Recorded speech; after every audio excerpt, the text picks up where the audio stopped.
What's up, YouTube? Third Repticon of the year. Let's see what some awesome animals we can find.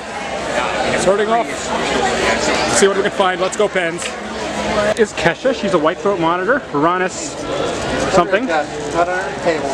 This is the second largest monitor lizard native to South Africa, where I've been to a bunch of times. You guys know how much I love visiting South Africa. I love white throat monitors. Third. Really?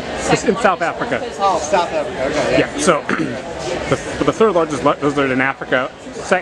Third behind the black throat monitors. These guys have. The thing I like about these guys like to eat eggs a lot of times. So this is the bridge. This is a bridge if you guys are looking for a monitor lizard, but this is once you've kept a savanna monitor, but then you want to go into something like a Asian water monitor. This is the bridge between it. So I like about white throat monitors is their brains. It's like he's like curious, like, oh, what's going on?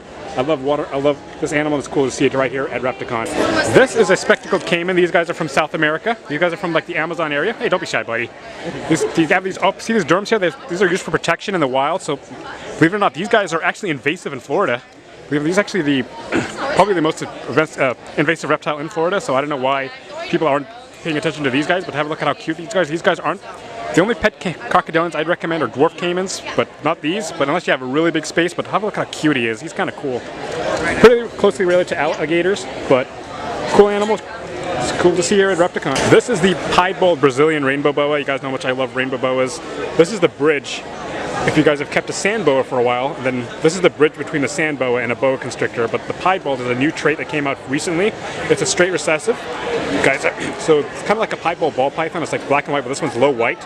But you know how much I love piebald ball. I love anything that's piebald. I just love the yin and yang. It's my favorite recessive trait. But finally, they're seeing here at the Repticon. I've never seen one of these in person. It's my first time, and I think it blows me away. I'm so excited to see one of my favorite snakes in a Brazilian rainbow boa.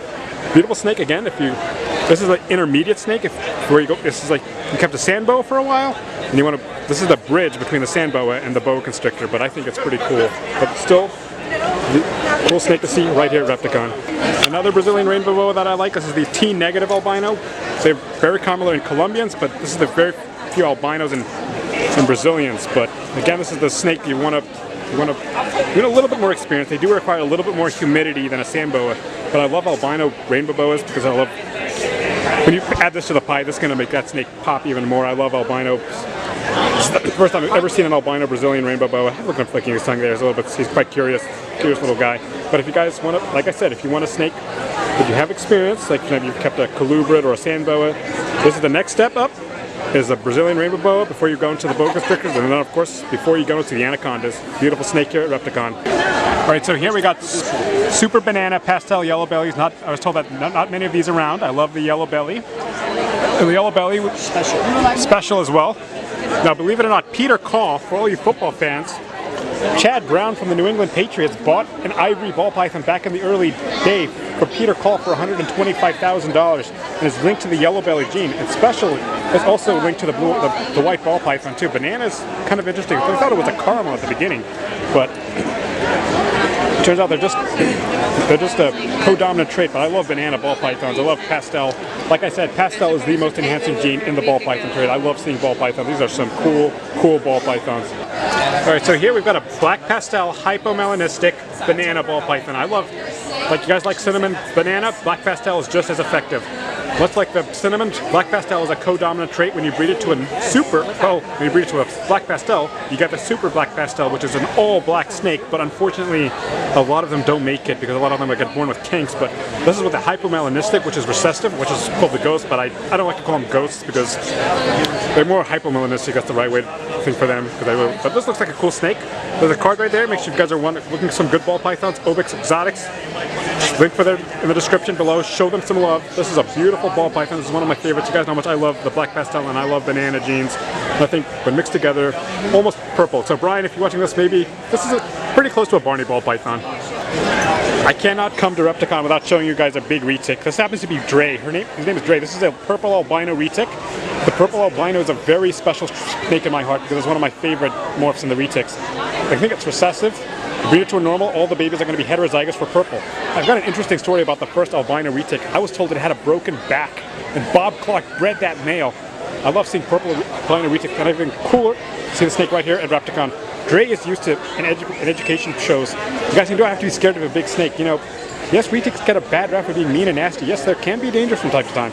But as you can see, I'm right next to Dre, and he's such a beautiful snake. Give him a little pet here. A monkey. A little startled here. A little tingle here, but he's not going to bite. Now this is a one little nasty monkey. This is a Spitfire Motley Purple Albino Retic. Much like this is the carries Dre's gene as well, but this is when we add the Spitfire and the Motley. Spitfire is co-dominant, much like a Sunfire. Motley is also co-dominant. When you breed a Motley to a Motley, you get almost an all-black retic. I love reticulated pythons, but the truth is, they're not for everyone. I want you to have a little bit of experience. It's really for accomplished keepers. So you want to start off with a ball python, then you want to go like a blood python, then a carpet python, and then a retic. But the truth is, they're really beautiful snakes in their own right, but I love purple albinos, and it enhances other genes as well. Beautiful snake here. This happens to be a tokay gecko. These guys are from Southeast Asia. These guys are invasive in Florida, believe it or not. No, they're not. They don't displace anything. They are established in Florida, but they're not invasive. Well, established. Burmese pythons are invasive because they are displacing other animals and eating up a lot of things that would normally be good food for them. But tokays are not invasive. Okay, you guys heard that, not invasive, but it's not that often you get to handle these guys like this. They're usually nasty. Believe it or not, Kevin over at Nerd has albinos, which I think are so amazing with the pies and the calicos. I love tokay geckos, and it's not that often you get to handle them. Usually nippy, and they can give a nasty bite, but I mean, look at how chill this monkey is. Pretty cool animal. All right, so here we've got a Nicaraguan boa. Here's a Central American boa constrictor imperator. This is about as big. The Central Americans don't get as big as the Colombians. But so if you guys are looking for a boa, this is the bridge. When you kept a sand boa, this is an intermediate snake. So not even 12 years old. This is about a 12-year-old female. Look at how big is she. Sometimes you guys think of a boa constrictor, you would think of like an 8-foot snake, but this is a 12-year-old boa. Have a look at how beautiful she is. But you know, I love Nicaragua. You get different localities. You guys know my pastor's husband's from Nicaragua, but I love probably my favorite of the Central American boas is the Nicaragua. Look at the pattern on this monkey. She is so beautiful, and she is chunk. He is het. So here we've got a pastel Orange Dream het genetic stripe. You guys know how much I love pastel, and it mixed together really well with Orange Dream. You guys know the Orange Dream was produced by Ozzie Boyds here in Maryland. Then the pastel was produced by Greg Graziani, and then Kevin McCurley has his own line. But the thing I like about pastel and Mojave and the Orange Dream very well, it's like how it really enhances. Like I always say, pastel is the most enhancing gene, along with fire and lesser. But I love pastel and Orange Dream. You add fire or lesser to the snake, or maybe both, this snake is gonna glow even more. I love ball pythons. I love pastel ball pythons, and it's cool to see the snake right here at Repticon. This is Tim Tebow. No, sorry, this is Anthony Richardson. No, Percy Harvin. No, this is just an American alligator. Even though I'm an Alabama football fan, if you guys are Gators fans, roll Tide. But this is an American alligator. This is about a few years old. You know, 6 years old actually. He's still adorable as heck. But you know, alligators are not really pets. You know, these guys can get up to 10 foot long. The difference between an alligator and a crocodile, as you can see the snout here, unlike a crocodile would have a more pointy snout compared to this guy. And alligators, Brian Barczyk always calls the puppy dogs of the crocodilian world. But the truth is they're not really pets. You know, Greg's looks hypomelanistic, but he's not actually. But this is a cool animal to see here at Repticon. But guys, don't buy an alligator as a pet unless you live in Florida.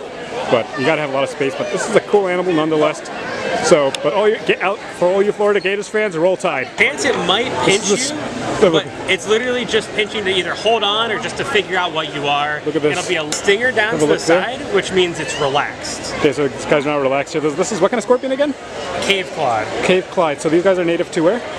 Eastern Africa. Okay, so you guys are from the Kenya area, because you know, yes, I've been to South Africa a bunch of times. Specifically the rainforests. And right now he's relaxed. He's at a point. You see that whenever they put the stinger down to the side, that means I'm ready to go to sleep. Look at that. I'm happy here. This is only the second here. What? This is only the second time I've held a scorpion. I think I'm doing pretty well. You're doing very well. You're doing fantastic. There's not much I love. I don't suppose you have a UV light. What do you say? Do you have a light or something? Have a look at this, guys. So when you guys, oftentimes with scorpions, if you guys know, these guys can glow well in the dark. That's what I think is kind of cool about them. So the reason why I'm holding this for you guys now, because I'm preaching about how you guys need to get over your fear of snakes, and I'm not willing to get over my fear. But look at this, I'm doing well. Who knows, maybe in a year or two I might get my own scorpion. It's kind of a cool animal. All right, have a look at this monkey here. This is a lemon blast highway ball python. The highway is a gravel yellow belly, which is they're a lilac. They act like a super. So if you breed a highway to a normal, you're going to get 50% gravels and 50% yellow bellies. Amir from Yellow Belly Morse produced the very first yellow bellies. Like I said earlier, Peter Kolb produced a super yellow belly that he sold to. For all your Patriots fans, for all you Okay, but he sold it to Chad Brown for $125,000. Now the pinstripe is an interesting gene because I just watched Brian Barczyk's videos. You guys know he has cancer right now, and I'm praying for you. Brian, if you're watching this, you know my prayers are with you, brother. I can't hope to meet you very soon towards the end of the year, or maybe sometime next year. But anyway, the pinstripe was one of his earliest creations, and then also got a pastel, which was produced by Greg Graziani. And like I always say, the pastel, fire, and lesser and those complexes really are really the most enhancing genes, and I love the snake here. Look at how beautiful he is. Looking at the camera here. When most people think of lizards that can tolerate salt water, one thing that comes to mind is the marine iguana. Yeah. But believe it or not, mangrove monitors can also tolerate small. So on their nose here, they would have expands that will secrete the salts. These guys are found in Indonesia and Australia. I love mangrove monitors. I love their pattern too. This is Varanus indicus. This is one of my favorite marine reptiles. But also, believe it or not, there's also the rusty monitor, which is native to Australia. But you know, unfortunately, we're not getting those anytime soon in the U.S. I don't think you'll have to even have those in Australia, which is a little bummer. But I love mangrove monitors. I love their brains. The thing I like about monitor lizards is their brains. These are like dogs. Just have a look at how chill this monkey is. Cool animal. Here we've got the red tegu. You guys know how much I love tegus. They're like the bulldogs of the reptile world. Oh, he's asleep. He's awake now. Look at this monkey. Look how chunky. They kind of remind me of a bulldog, really do. They're more for advanced keepers, like I say. But the truth is, the reason I want to show this tegu again. You guys know how much I hate the Florida ban on tegus. They know they've banned tegus, they've banned Burmese pythons, they've banned Nile monitors, retics. The list is on and on. But the one I'll show you guys is tegus because you guys need to join US Arc Florida. Link is in the description.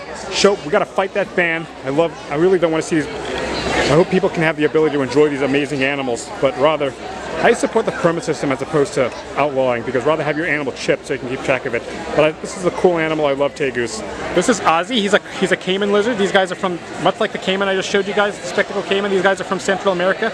These guys have strong jaws. These guys can give a nasty bite, believe it or not. But like, technically, how plastic this guy is. Scales almost feel similar to the caiman earlier, but not really. But these guys can be a little bit nippy, but these are for advanced keepers only. So these guys are very closely related to tegus. Yep. But I just showed you. But thankfully, these guys aren't banned in Florida. But other tegus are. But it's just unfortunate. But still, we're still gonna try and fight that ban in Florida. But look at how cool this guy is. This happens to be Varanus acanthurus, a red Ackie monitor. I don't know what the subspecies scientific name is, but these are cool monitor lizards. You guys are new to lizards. The perfect beginner reptile is an Ackie monitor. These guys don't get it. This is about as big as they get. These guys are pretty fast. They're not so. But the truth is, because they're from Australia, the reason why they're called spiny, the common name is called the spiny-tailed monitor because of their tails are so spiny. I love monitor lizards, guys. You know how much I love the monitors. I love their brains. They're smart animals. These guys can learn their names. I think I love seeing cool monitors, and it's cooler to see these animals right here at Repticon. Cool animals. This happens to be a Kimberley rock monitor, another small dwarf monitor that's native to Australia. These are one of the rarest species of monitors. You guys, again, if you guys want another beginner monitor, if you guys are new to monitors, this is the perfect animal. Beginner reptile, I'd say. Look how long his tail is. These guys are often, this is why they're flat bodies, because these guys like to hide in rock crevices in the deserts of Australia. Very similar to a bearded dragon, but these guys are carnivorous, so you guys can feed them pinkies. Well, when they're babies, you want to mostly diet of insects like crickets, cockroaches. What I love about, look at how cool patterns on these animals. I think if you guys ever go to Australia, the guy's trying to bury right now. Look at how beautiful he is. Look at those patterns there. Kind of reminds me of a clouded monitor, but cool animal nonetheless. Check out this monkey here. This happens to be a piebald ball python, but it's no normal pied. You guys know how much I love. You know, Peter Call in Maryland produced the very first piebald ball pythons, which is my favorite ball python trait of any snake, Burmese, whatever. But this is a new gene that they're working with right now. They don't have a name for it yet, but look at how beautiful it is. Oh my God, monkey's gonna bite. But how much I love piebald ball pythons, but I can't wait to see. I hope to get an insight into this new genes when he's gonna get released. I can't wait to show it to you guys. This is just a regular pied, right? No, this is one with the new gene as well. They both have this new gene here, but this one's, I don't know, does this have another one? So this one would have super pastel. And this is a super pastel with a new gene, and this is just the new gene in it. As you can see the difference yet. Like I said, the pastel enhances, really makes the snake brighter, but this one here is just without, this is just the new gene in it, but just have a look at how cool the snake is. I can't wait to get the new name for it. This is the orange sunburst green iguana. This is a Kodam. I believe it's like a hypo. This is something that Flukers has done in the last year. Wow, this is so cool.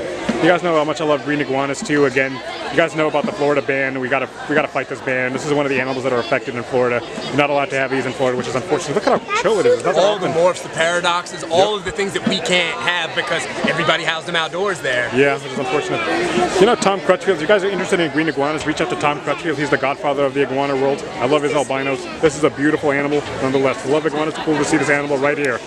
So here we've got a Sarasota gecko and a kraken. These are lesser kraken geckos. These are from New Caledonia. You guys know Dave Kaufman was vintage New Caledonia a few years ago. You got so much I love New Caledonia geckos. These are, would you say these are beginners for beginner? Sarah's not really, because sometimes they're very quick. So I'd say more intermediate, so I'd say. Yeah. But they're cool nonetheless. They're a little bit bigger than not as big as a beachy gecko, but much bigger than a crested gecko. But these are cool geckos nonetheless. You guys know how much I love New Caledonia geckos. This is a coral glow. This is a coral western hognose snake. You guys know how much I love hognose snakes. The reason why they're called hognose is because of their nose. Kind of looks like a pig. These guys are back fang venomous, but the venom is so mild, it's like a bee sting. I've heard rumors of people having the whole arm swollen, but that's very rare. But it's a great beginner snake, but you got to be careful though. The more importantly, if you want to think of a kid getting a hognose snake, that's something to consider. This is a lavender albino and a regular T-negative albino, so it's a double recessive. I love the pattern on the snake. Also, these guys would puff up as a display, as a defense mechanism, kind of like a puff out of South Africa. But I love hognose snakes. It's cool to see the snake right here. This is Cheese. Say Cheese. Hey Cheese. He's a pastel banana G-stripe, genetic stripe. It's a genetic stripe recessive, pastel and banana mixed together so well. You guys know how much I love the ball python G's. You guys know how much I love ball pythons. Cheese is one of the ambassadors for these guys. He goes around to kids shows, right? Every day he runs to kids shows. He's a great animal ambassador. Look how chill he is. Typical for ball python. So chill. You guys know how much I love ball pythons. This is a beautiful snake. He's in shed right now, but you all gotta say Cheese sometimes. Look how beautiful he is. So, hi Cheese. Hey Sinatra, this is Sinatra, like Frank Sinatra. You guys know, I'm really big fan of Frank Sinatra. That's the whole gig. Yeah, but these are BCI boa constrictor imperator. Yep. Which you get two. This is, we don't know, currently unknown the locality, but you get the Colombian BCIs are bigger than the Central Americans. The Central Americans, like I showed you with the Nicaraguan I showed you earlier, so they don't get that big. Look, but Sinatra is a beautiful boa. You guys know how much I love boa constrictors. One of my first snakes, and unfortunately, South Africa's banned their import, which sucks. But if you guys live in Canada or anywhere in the U.S., you can have them. But I love boa constrictors nonetheless. Except if you live in Saskatchewan, these are not allowed, which sucks. All right, that's it. That's gonna wrap up my Repticon show. We have an amazing night. Whenever you be watching this, make sure you guys follow USARK Florida down below. We gotta fight this ban in Florida. We gotta really hope we can keep Burmese pythons forever. I'm hoping we can one day keep native huts in Maryland and dwarf caimans. Those would be quite cool. But overall, have an amazing night. God bless. Let's go Pens!